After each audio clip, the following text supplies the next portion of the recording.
Back home, and the Foreign Minister Penny Wong has described the situation in Gaza as dire as she calls for an urgent humanitarian pause in hostilities. Our political reporter Olivia Casely joins us live from Canberra.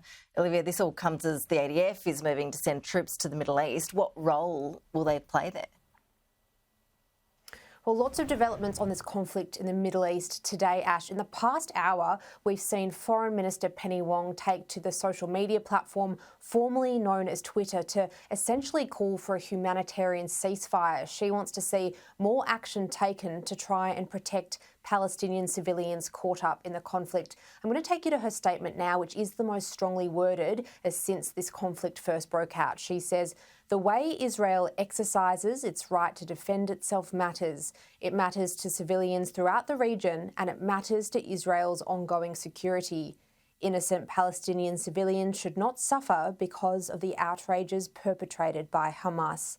Now, this comes, Ash, as Acting Prime Minister Richard Marles today confirmed that the Australian government's going to send 2 Royal Australian Air Force aircraft to the Middle East, as well as a substantial number of Australian troops. And they're essentially going to be on standby to assist Australians still over in the region if the situation is to deteriorate further. We know, of course, that the government has facilitated repatriation flights in the past couple of weeks to try and get citizens out of Israel. Here's Mr. Marles on the issue earlier.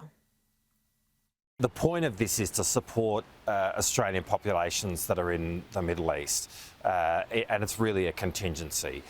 We don't know exactly how this is going to play out in the Middle East. Obviously, the situation is volatile. We very much hope that it is contained to Gaza, but we are taking these steps now in the event that matters do get worse.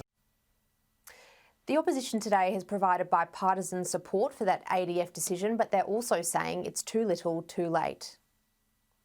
We called for the government to do this, and quite frankly, it should have happened before now. We knew that there was going to be a very volatile situation in the Middle East, and the Deputy Prime Minister, the Acting Prime Minister, should have been aware of that.